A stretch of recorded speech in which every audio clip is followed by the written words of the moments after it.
Oi, oi, how are we? Me and Kev, massive thank you to everyone that tuned in on the episode last night. A lot of to go through, me, Kev, and we'll get all your input as well, everyone. So if you're in the live or if you're in the comments after, always do get involved in the shows. Drop, playback there, rookie mistake. Hit that subscribe button as well.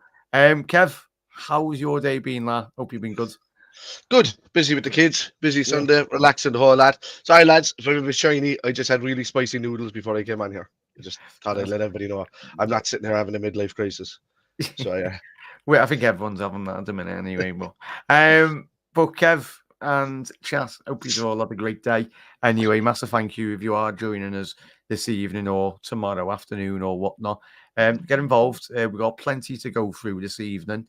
As you can see from the title and the thumbnail, it's a bit of a general footballing show and over a Liverpool channel, but I do like to venture out and venture in some new horizons as well, because I think it just get a bit bored and just talking about Liverpool in general anyway. But in terms of Thomas Tuchel, Kylian Mbappe as well, you're wondering why we've got him in there. We'll just speak about generally their squad, potentially next season, how much of a cheat code it will be for the rest of for Real Madrid and how difficult it will be to play up against them in Europe. They should win like the next 5 Champions Leagues back to back. But as we know, with PSG over the last couple of years, you might have one of the best squads on paper, but doesn't really translate very well. And that massive assault by Holgate, which it was, I'll get your views and everything on that. But as you can see there, chat, the main big one, Kev, is the David Ornstein's just broke before we come on air. Newcastle United sporting director Dan Ashworth has asked to leave the football club. Man United want the 52-year-old for the same role. No formal Manchester United approach has been made to Newcastle as of yet, but will follow, and talks must take place over compensation / garden leave. They, for me, in the last couple of weeks since the new ownership, obviously the 25% ownership shift, they seem to, Ineos, be making the right moves. Am I concerned for the present moment of Man United? No, because we know off the back of the result today, which they were very lucky to win that game, mate. But I think long term, for the next 5-10 years, I think United will eventually become the United of old in terms of being one of the biggest powerhouses in European football and English football as well, Kev. Highly regarded, Dan Ashworth. Do you think he would be the right man for Man United going long term? Well, man, Radcliffe seems to be making all the right moves at the moment, and he's making good. You compare him, Radcliffe, to what your man Bowley's doing at Chelsea, and then you see, a big contrast and difference. I'm loving to see where United are at the moment, and they don't know whether they're coming or going. For the longest time, they've been like the 6th place position for the majority of the last 10 years. Team. So it'd be nice to actually see a real battle at the top of a table between like old enemies like Liverpool and Manchester United. We always say we want to see them in the mud, but I would rather see us battling against United and feeling that you're justified in what you're battling against, rather than battling against City and your Chelsea's back in the day as well. So it just doesn't feel right when you're taking those on. It's a kind of a welcome change as well to have Arsenal involved in the title race this season, even though you'd swear they've been in it for the last 20 years. The way that half the fan base goes on, they've always been there. But no, it's nice to see a welcome change, because it's an old club coming into it. I don't know, the majority of these clubs have been around a long time, but it's just they haven't had that kind of investment like City and Chelsea have. So the fact that man Radcliffe is coming into United and doing the right things can only bode well for Manchester United themselves. They've already put plans in place for something to develop the stadium. He's only just been in there. He got cleared by the Premier League to be able to go in and take ownership. He's going after Dan Ashworth. Now, going over Dan Ashworth's career so far.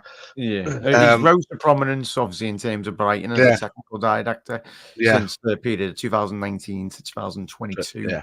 And obviously, prior to that, the director of football for the England national side as well, from the 2013 to 2018 period as well, which was a very good spell. In all honesty, I think England at that period in time very successful. It's West Brom gave him his break, wasn't it? You can see it there, Yeah, just in that academy up to sporting director.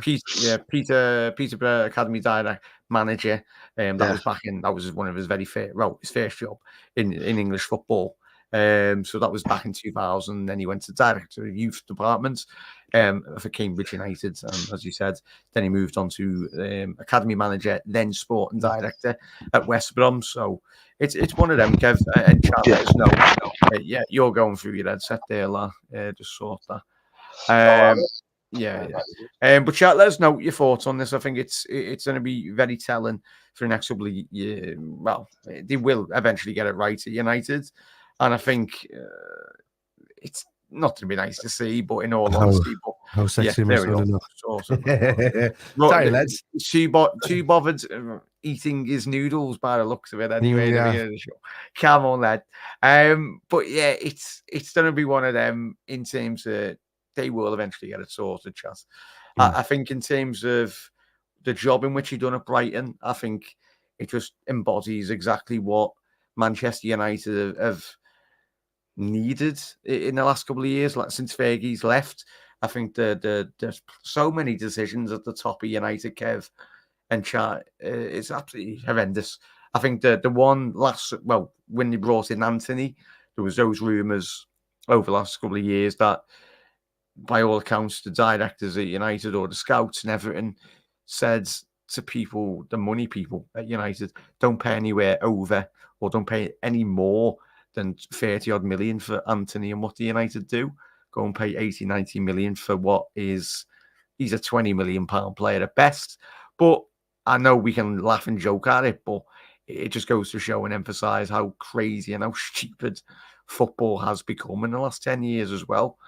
And they are one of the big things. Do Newcastle, what would that mean for Newcastle United, Kev? Because I think we've spoke about Newcastle the last 12 months. This year, and chat, let us know. For me, Eddie Howe gets the sack at the end of the season. He was always going to be the middleman. Big up Daz as well. Big up Connor and big up Tom and big up Bonkers LFC as well, mates. Big up to every single one of you. Smash that like button as well. What would this mean for you in relation to Newcastle United? Because if you're sat at home this evening or waking up tomorrow morning, and for me, first and foremost, I'd be absolutely gutted in terms of you poach one of the best technical directors in Europe, really. Hence why Man United are going for them. And it's like Newcastle took 5 steps forward last year and then he took 20 steps back.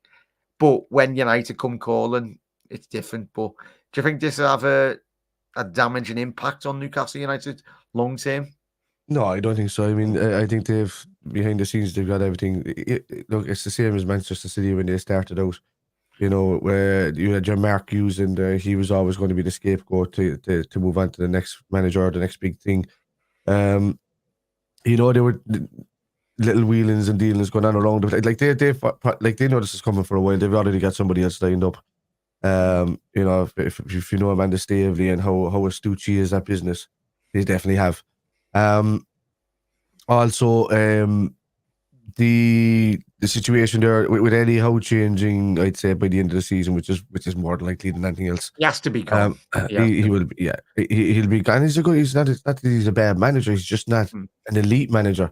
So and that's the difference. He'll be made the scapegoat for what's going on in Newcastle, and we're going into a transitioning period where we're moving on and all of that. It wouldn't surprise me in the next couple of years that Newcastle start announcing add-ons to tiers of their stadium to catch up with that main stand that they have there. And that's mainly so that they can start cooking a few books and things like that. It's similar to what City have done in their scenarios. So they're definitely going to have somebody behind the scenes being able to do that. Losing your man to United it's a revolving door these days with all of these type of people in these clubs. They're going to be moving around between clubs. It's the same as you and me. If we're working in a place like let's say, a medical device company, and next minute another job comes up in another medical device company. These people just jump between these companies over a period of years. F1 is Yeah. very. Yeah. I know Connor, a couple of you in chat do like your F1, but I think that's quite similar as well, mate. It's one of them. The one concerning thing for me, Kev, was when we lost Michael Edwards as well, chat. I think obviously we know how highly regarded he was at Liverpool. I had visions for the last 6 months that he might That's have a weird turned one up, for me.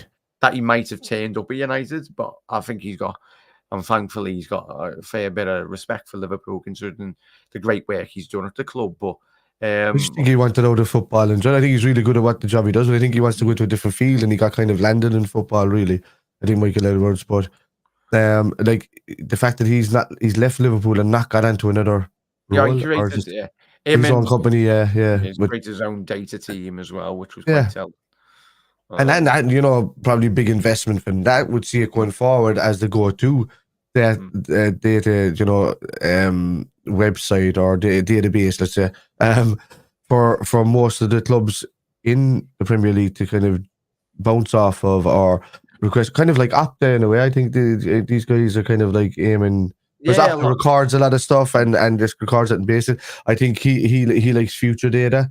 He likes prediction data, so I think they could bounce off each other. He could probably make like the opposite of what Opta is, but also that works in tandem. Yeah, it is the future, mate. I think you look at the evolution of football in every facet, in terms of a nutritional point of view, tactical point of view as well. The data, as we've alluded to there, it's and even you look at Liverpool.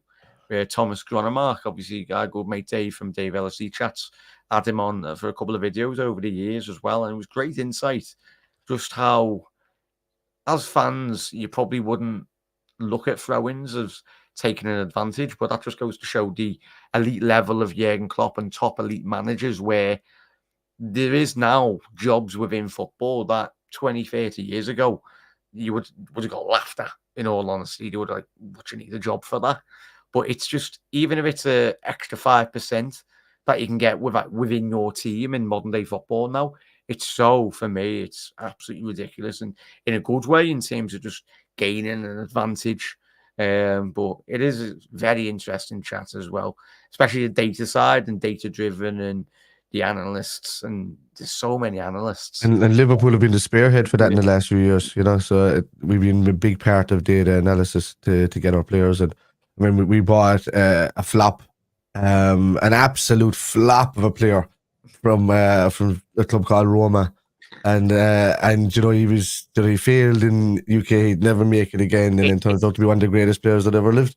It's that South American female journalist that was on the radio. I don't know if it was in one of the UK publication radios anyway. Not that I mention it on here, but she was like, he's Cuadrado. Like, are you mad? Like, comparing, like, saying Cuadrado was better or comparing him, was like, are you absolutely mad? In all honesty, but it's one of them, Kev. I think she's just looking at the hair. I think she's just looking at the hair. She said, "Oh, you did look similar. They are similar, but he just looks better in the way he runs." I don't get people's understanding of football at all. Lazy journalism. That's what it was, mate. Yeah. It's weeks. How are we, lads? Hope you had a good day, mate. And hope everyone tuning in or watching on the repeat. And he's dead right, by the way. Yeah, City expanding their ground and can't even fill it now with tickets or whatsoever. What's the bet? Oh, this popped into my head the other day with regards to these kind of situations with City. What's the bet with all these Apple Pro Visions and all of this kind of Apple Vision Pro, is it? And all of this stuff out the MetaQuest 3 and all of that. Oh, mate, if I see that at Anfield, mate, that's getting... I'm telling you now, dude. I'm telling you, they won't be at Anfield. They'll be sitting in their home buying a virtual ticket for these seats, and they'll convert them into virtual people as funds to sell rent. It'll be like you choose your position from these placements, all of that. And then they'll be able to say, "Oh no, we keep these areas free because this is where the cameras are based and people can control." And you're just going to see that in seats in the future, man. It's nuts.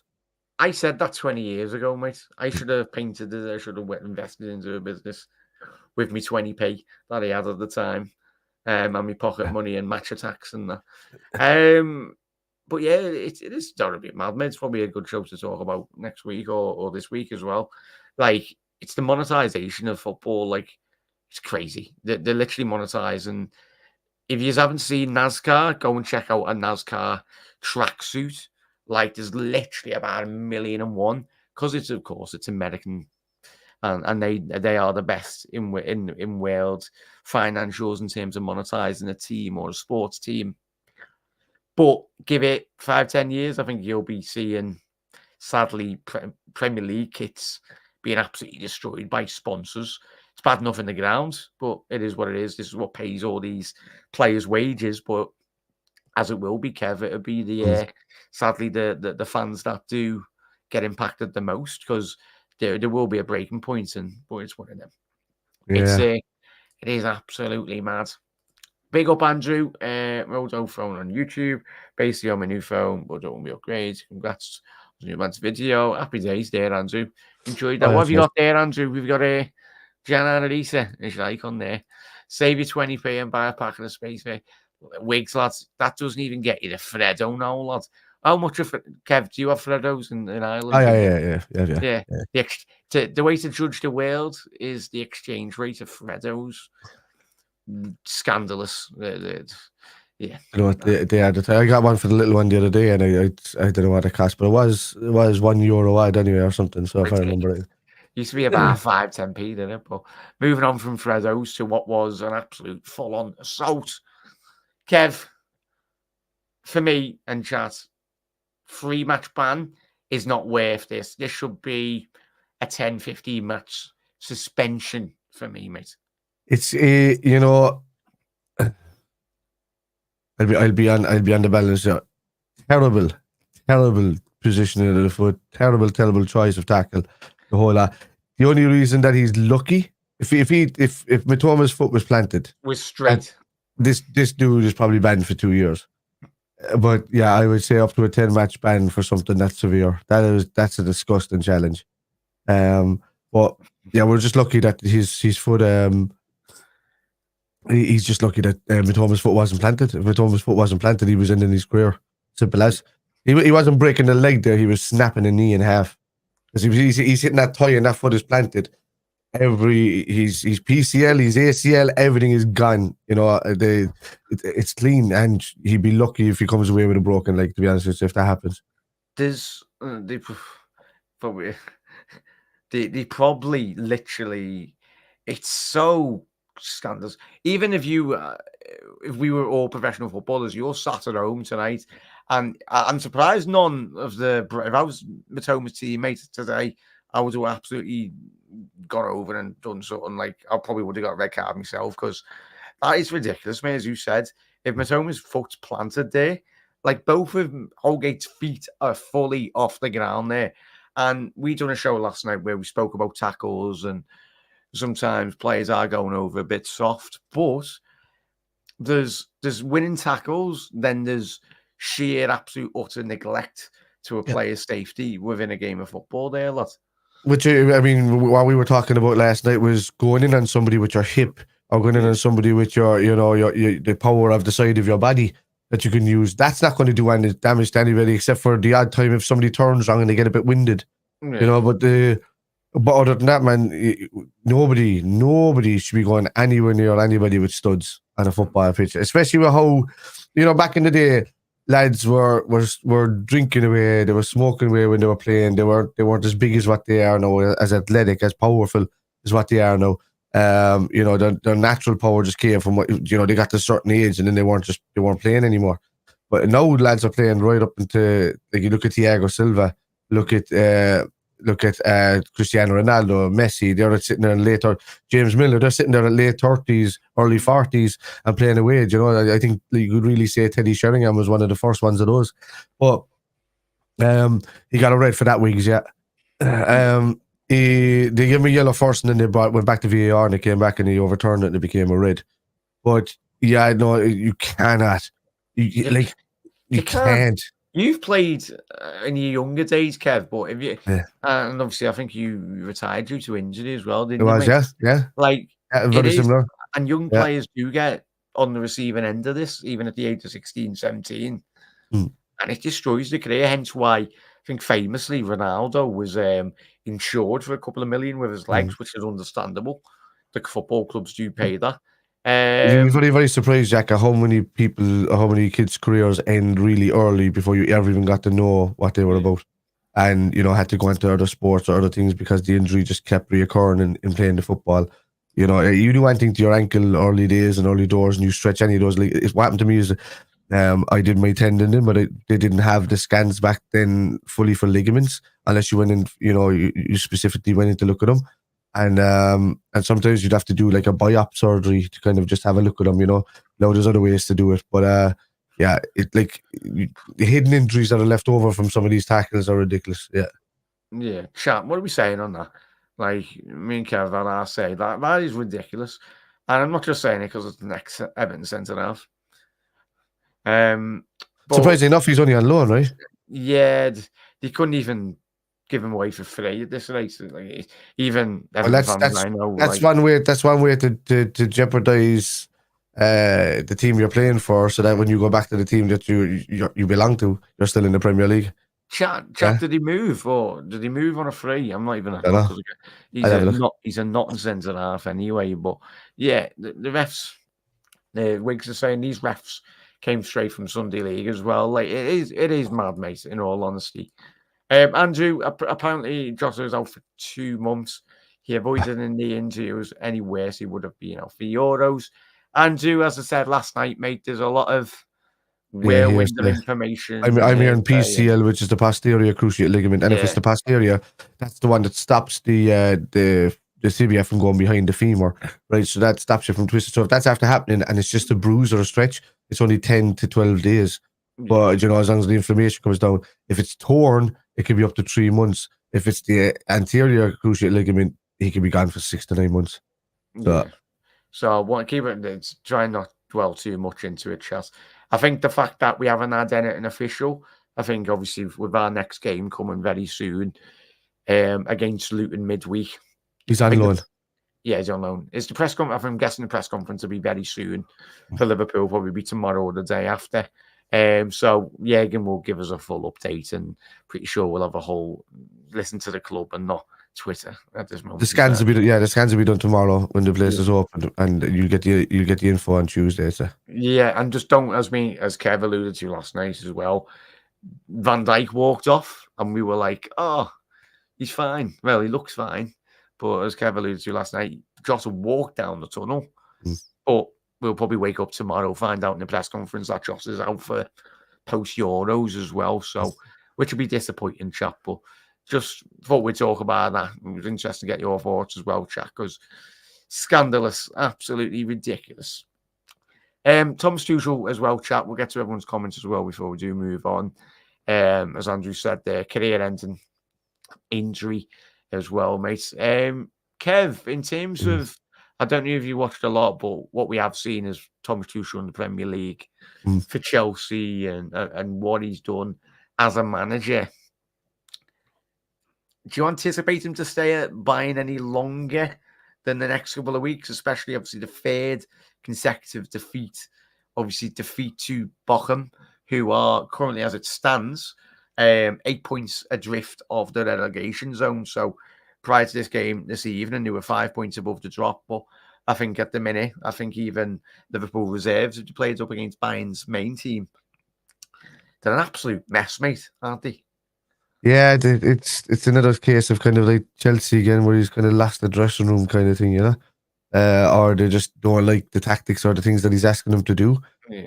And sometimes when you come across as being, there's a big difference between Jurgen Klopp and Thomas Tuchel, even though they get compared to each other a lot. And when Tuchel really started coming out of his shell as a manager, they got compared to a lot. And I'm just like, they're not the same, because you want to play for Jurgen Klopp, and you can tell a fake smile with a real smile a mile away.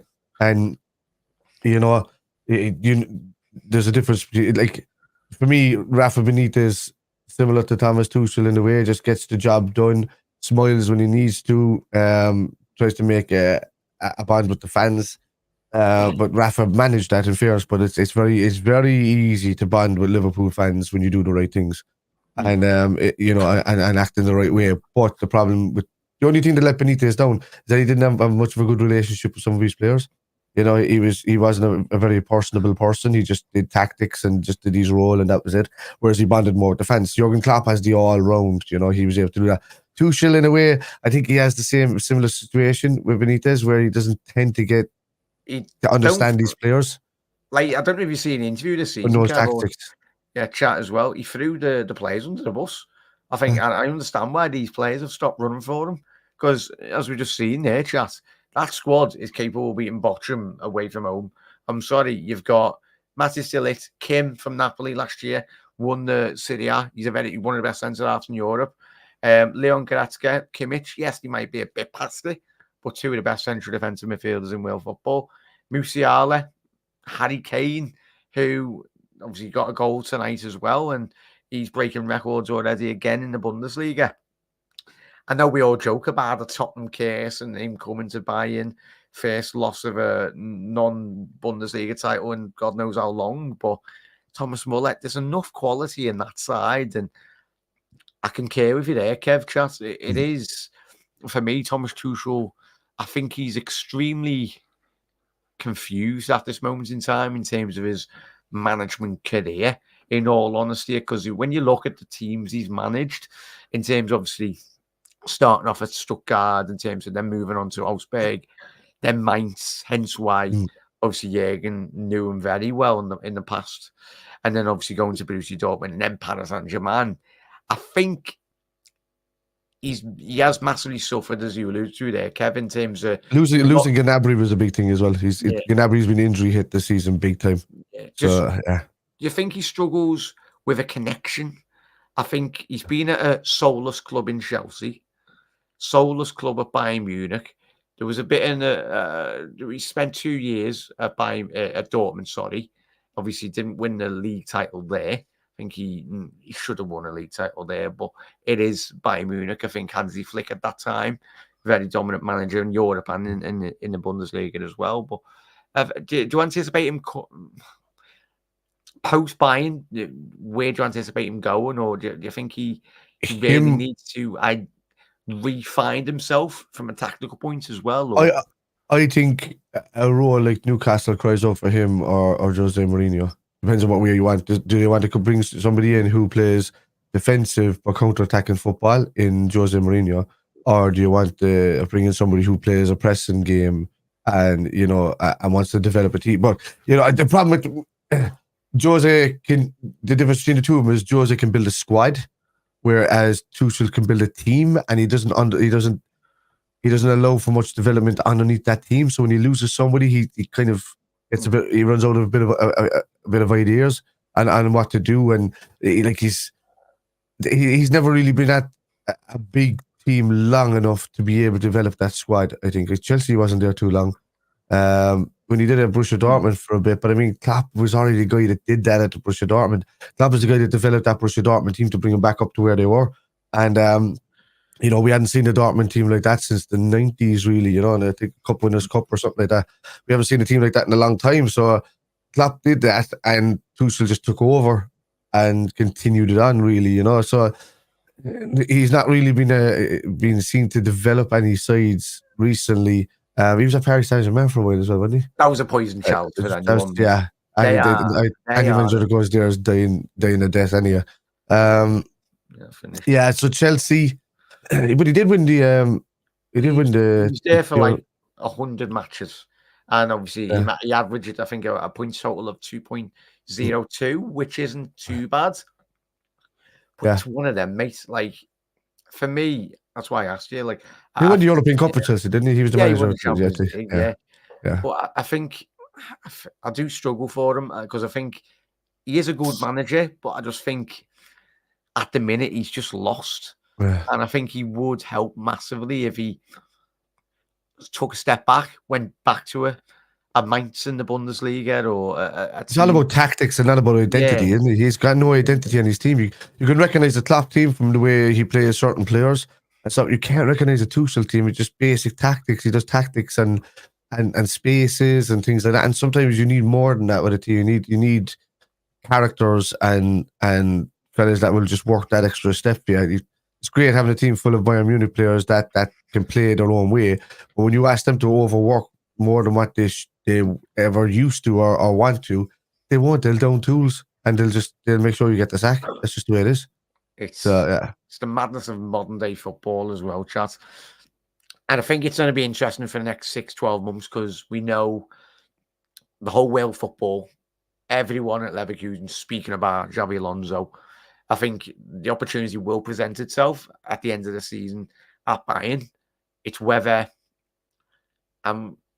we've spoke about this, Kevin, I think every Liverpool fan has, is when you look at that Bayern job, if I'm Alonso, and this is just me trying to put myself in his shoes, to the point I've just made, that Bayern, it's so much of a massive institution like Liverpool, like Real Madrid, that if things didn't go well, especially off the back of Alonso's great form at the minute, and if he does, well, they're 8 points clear now by Leverkusen, but I think if it wasn't to go well for a certain 6-8 month period for Alonso at Bayern, he'd get sacked.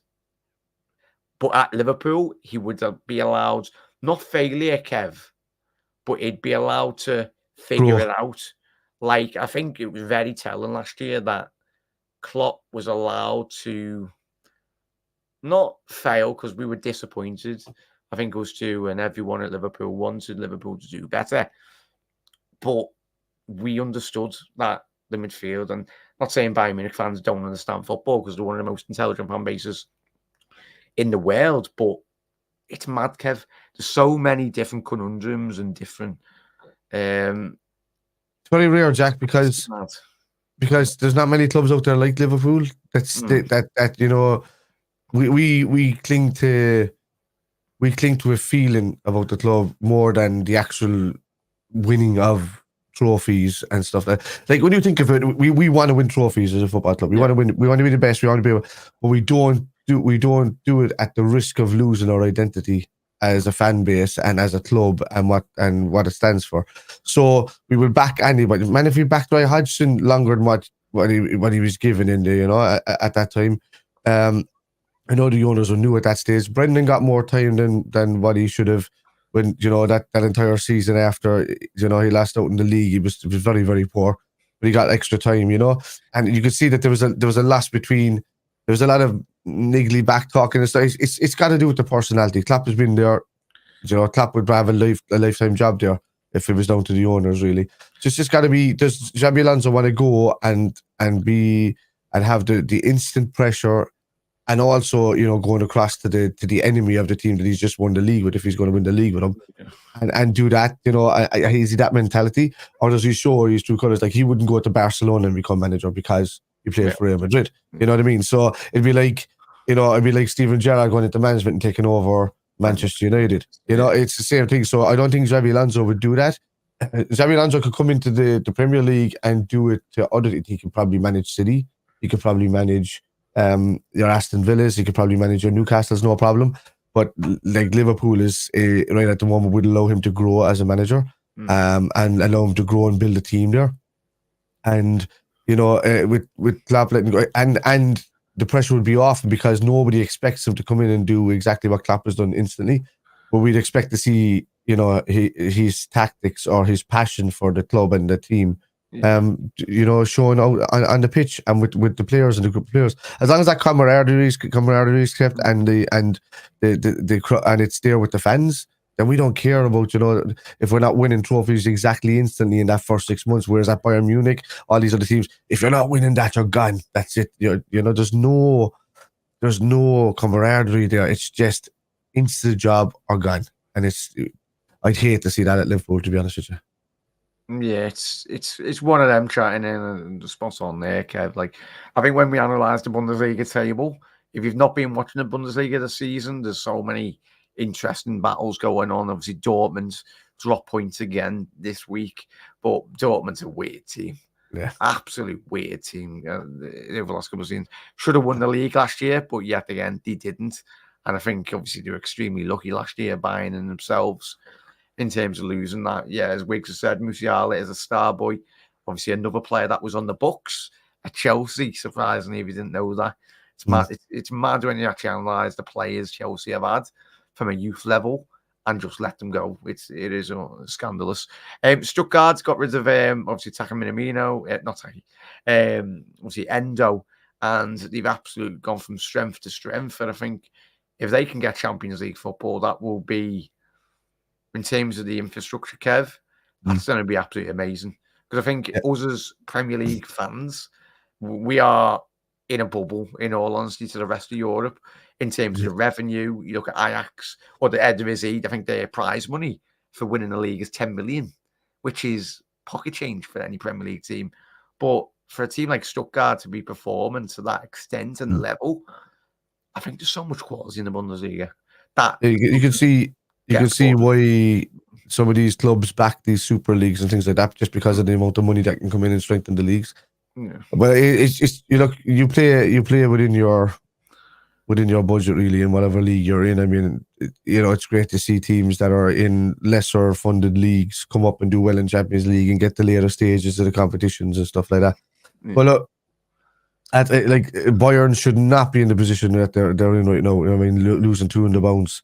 Dortmund, really. I mean, Leipzig, out of all the teams there, I mean, they're pretty much a manufactured team.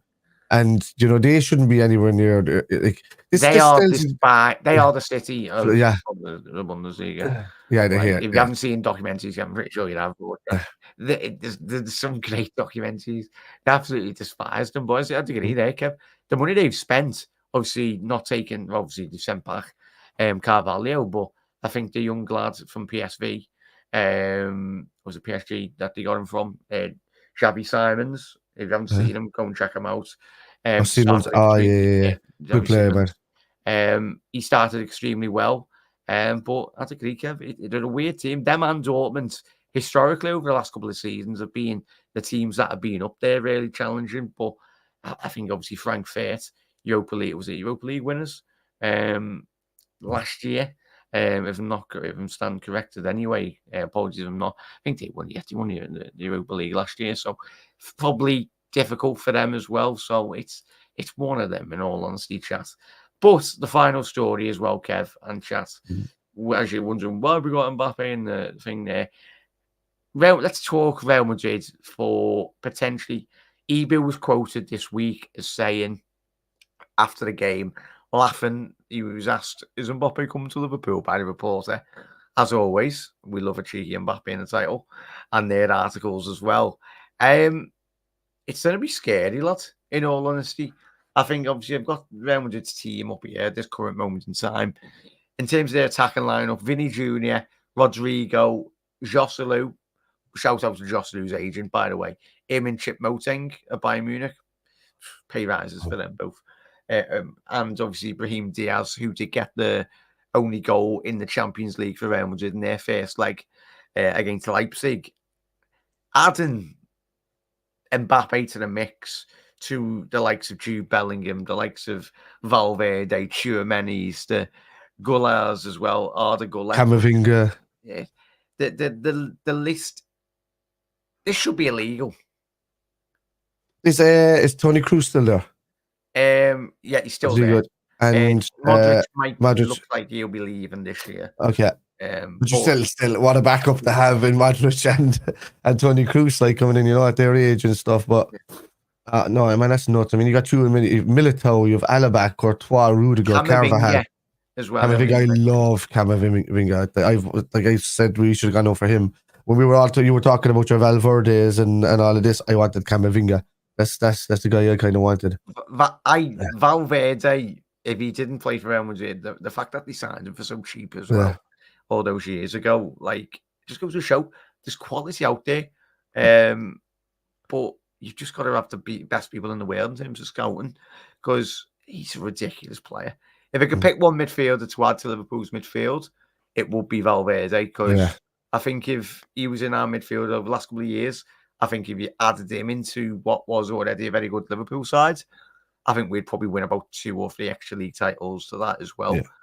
And he's still a young lad, very versatile. He can play right wing, he can play right back if needed, but mainly predominantly a central midfielder as well. But it's one of them, Kev. Does he win the Champions League next year, Mbappe, when he goes there? Or do Real Madrid win the Champions League straight away? Or do you think anticipate it to be another? If you have a team like that, look, we know. I'm going to be guilty of saying that Real Madrid have dropped out. I mean, the last couple of times that we played Real Madrid, we were the better team all round at everything than Real Madrid. But they managed. Real Madrid are winners. They managed to do it again and again. With that final in 2019, we were going into it favourites at that stage. You know, the dirty tactics from what's his name to pull down Ramos to pull down Salah, and Poppy showed that he knew what he was doing. He's done that. I state that now because I didn't have my channel around, and I think so. But I state it now. He did that multiple times in the season to multiple players and got him injured over a 2 or 3 year period where he did that same maneuver, dragged them down across his body to make it not look like a foul, and ended up popping their shoulders. The amount of damage he did there, man, and how that wasn't remembered by the refs, or how they're not warned about this going in there.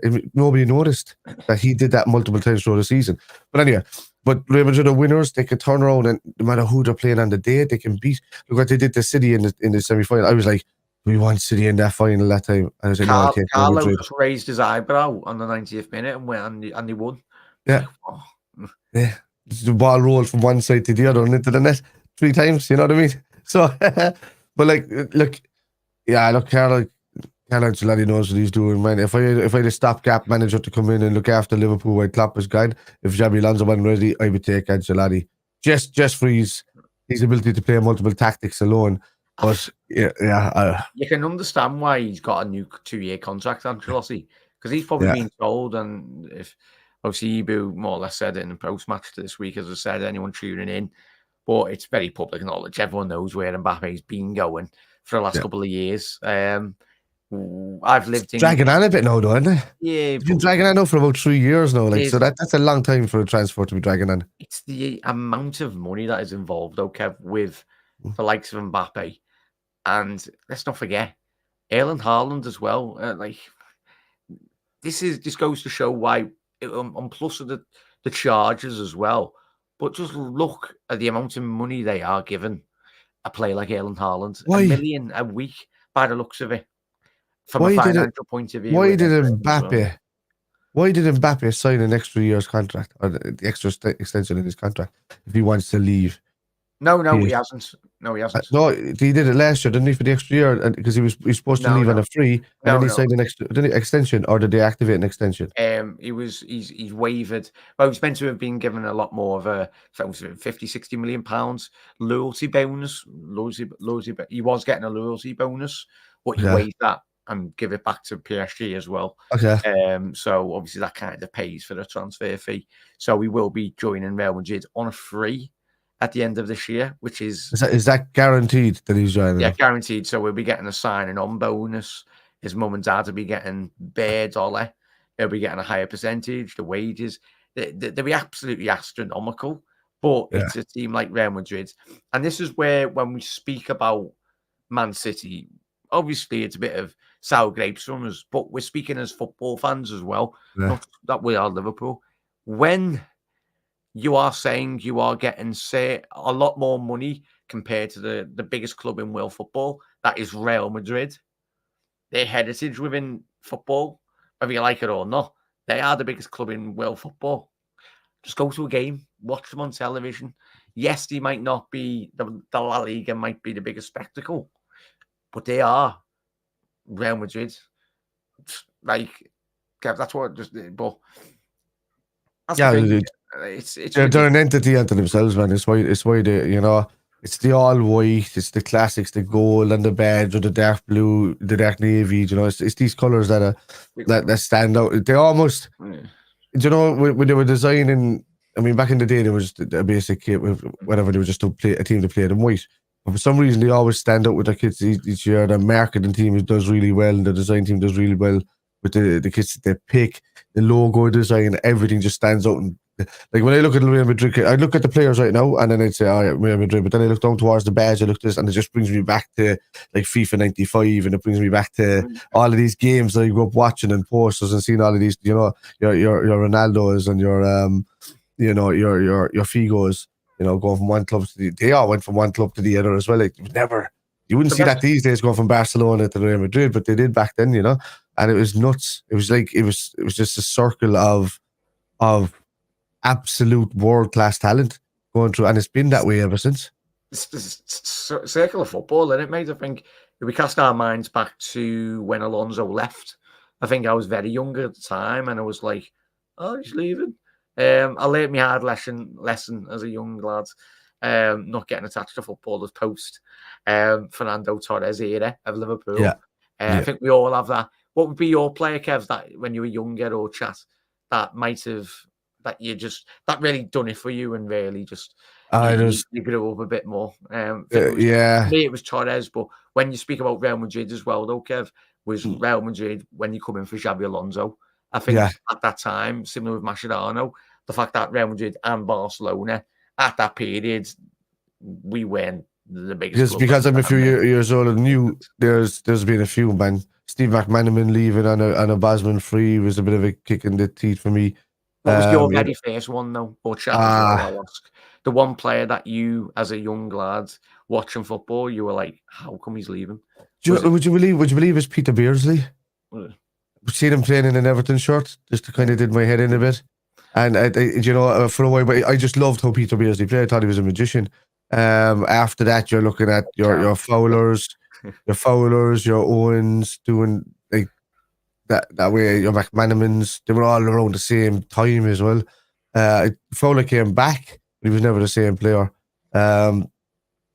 I don't know, man. Yeah, as a grown adult, it definitely was the Torres situation. But at that stage, I had the realization that we didn't see the best. Yeah, we had gotten the best out of Torres up to 18 months previous to that. And to get 15 million for him, and then to bring Luis Suarez in the door, swinging the other way, I think we got over that pretty quickly. I think everybody was devastated for that 48 hours, including Steven Gerrard. Then they saw Luis Suarez come on the pitch with the last 10 or 12 minutes to go and get a goal in his debut, and then everybody was just like, okay, this fella, even though he didn't score too many for a while after that. It's those little moments as a young person when you're watching football. I think I remember being a young lad watching Torres' very first game, sat in front of a TV, and this Spanish lad come on and absolutely slots one past. Petr Cech, who at the time and historically now is one of the best, the best for me, the best Premier League goalkeeper in the Premier League era, to grace the Prem, Petr Cech. But yeah, it's special moments. And when you get the first couple of touches, and obviously that was one of Torres' first couple of touches and he scores. But what of them? And if you go into the charity game, Mr. Hench Torres, and if you're wondering why I'm saying Hench, he is built like a 7-foot doorman in town. It's ridiculous. Like, have you seen him, Kev? You won't. I've seen him yet. Yeah. He's gone full Adonis, hasn't he? But he's he's the dude now that holds up the Atlas there in that imagery. That's what he's like now. But like, no, look, Torres. Yeah, it was for me because when Torres first came in, I was just like, "There's no way we're getting these guys. Surely." The kings of around Europe and your AC Milans and your Real Madrids or even your Manchester United's coming in, of big teams at the time, we're going to come in and take this guy. The fact that we got him with him in David Villa at the time. In fact, we only paid 20 million for him. Yeah. And he won the World Cup. And a budget, Benitez had a budget of 20 million and he spent it all on Torres. Yeah, which was worth it, you understand. But thankfully he didn't sign a player that quality at Everton, just sold all their best players. He was upset because we were going to get, I think it was in a couple of years, we were going to get Gabriel Heinze as well. And Morientes was a mad one as well at the time. Yeah. Like I think obviously we signed him a couple of years too late, in all honesty, but what a player. I was glad that we didn't keep Nicolas Anelka at the time because I thought he would have grown and grown and grown. He was brilliant at Arsenal. If we kept him, I think we would have won the league. Yeah, I think so as well.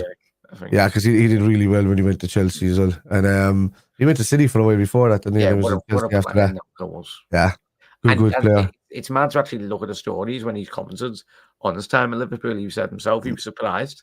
He doesn't understand why the club, as you said, El Hadji, for some bizarre reason, you went with him. But mad football world. Robert Lewandowski could have ended up at Blackburn. Zlatan could have been at Arsenal. What a madness world that could have been anyway. Ronaldo could have ended up in Liverpool if he'd have Yeah. went with the first offer. Yeah, so That every one of them. nuts. It's so for anyone just tuning in, 8 of you's in here or 12 or whatever. Massive thank you for tuning in.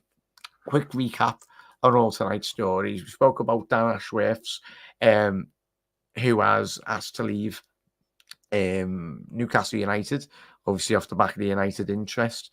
What that would mean for United, sadly for us, and the Premier League. I think United, as Kev alluded to, and you alluded to at the top of the show chat as well, that they will eventually get their stuff sorted a bit more quicker than we all would have liked to have hoped. The assault by Holgate should get a more of a 3-match ban. Tuchel, how much the ship is sinking at this current moment in time. How long he'll last, we'll find out. Obviously, there was reports come out this evening after the game that as well, that he won't be getting sacked. But I think that's just trying to buy time. Really, they need to give him time though. If they want to develop a team, they want to develop more players. They have to give managers time. Yeah, as well. And agree, La. And just a little sort of chat at the back end of the show as well.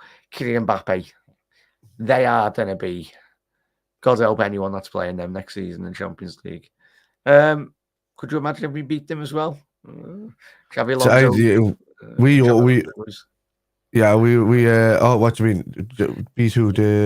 We get Real Madrid in the Champions League. Oh yeah, I take them, man. We owe Real Madrid so bad. Like the last time that we beat Real Madrid in the Champions League was the 5 goals over the 2 legs in the was that 20? Don't worry. No, he's not coming to us. No. Liverpool have already. Liverpool fans have already had their say. They've had their word out there. Everybody's listening. Everybody's everybody knows that everyone's kind of Alonso. I know some people doubt he's early days yet, but his tactics are speaking for themselves. I like the football that the team plays. I like the speed in which they play. Total control as well, Kev. Yeah. I think Klopp's commented on his post-match this week that they are just dominating games. Yeah, they are. Hopefully we don't have to come up against them in the in the Europa League, which we probably will end up having to do at some point if we're going to go through it. But hopefully somebody can do us a favor and take them up before then. But that Xabi Alonso team, it can be frightening. But at the moment, we are Liverpool and we still have Jurgen Klopp, and I just think that our Liverpool team is as good as Leverkusen are playing in the Bundesliga. I mean, we spanked a similar team to Bayern Munich in the Champions League. Yeah, we won it there a couple of seasons ago. So they were at their peak at that stage as well. So look, the German League is a different kettle of fish. It's very different though, Kev. Say if we do get Bayer Leverkusen in the final and they absolutely demolish us, then that's when our eyebrows go woo, and even Klopp himself will probably be like, "Come on, Xabi, announce it a couple of weeks before." It lifted Emery's career when that happened with Sevilla in the way he went on to after there, managing Arsenal and So but no, I don't want that to happen. I'd like us to take a nice European trophy this year, even if it means just getting back into the Champions League and see how far we get next year again, and work off it. I give Alonso time to develop a new team if he is coming in. It's the perfect time. It's like our first year back in the Champions League after dropping out for a season. It's the perfect time, and I think Klopp knows this as well. The perfect time for a new manager to come in and develop and hone his skills while developing a new team. Really, a Liverpool 3.0, let's say, because Klopp has done I suppose it is a 2.0 really, because Klopp is really on a 1.5 right now. Not really a full 2.0. He's just changed around the midfield of it. He's just changed the bedding, and he's getting it ready for Xabi Alonso, isn't he? Sorry there, Kev. I was listening on the chat. I was just seeing the schedule. Obviously, we're playing on Wednesday, so there will be an episode of me and Kev tomorrow if he's available as well. Pre-match build-up on Monday tomorrow evening. That'll be coming out at 10 p.m. So similar time to tonight. If you don't get your notifications, we will be live. And then on the Tuesday night, Just quickly look at the schedule that I've got. Probably might do it even a City Brentford watch along as well, just to see what happens with them. But Kev, Isn't the draw for the Europa League this Friday as well? yeah, we'll be doing that as well. We'll probably do it on Kev's channel or whatnot. Or a lot of playoff games going on this week. So happy days, Kev. Massive thank you for coming on as always. Chat, have a lovely rest of your day or morning, wherever you are around the world. I really do appreciate all you tuning in tonight. And me and Kev appreciate all your support as always. You're absolute legends. And look after yourselves. See you tomorrow, same time at 10 p.m. Do that.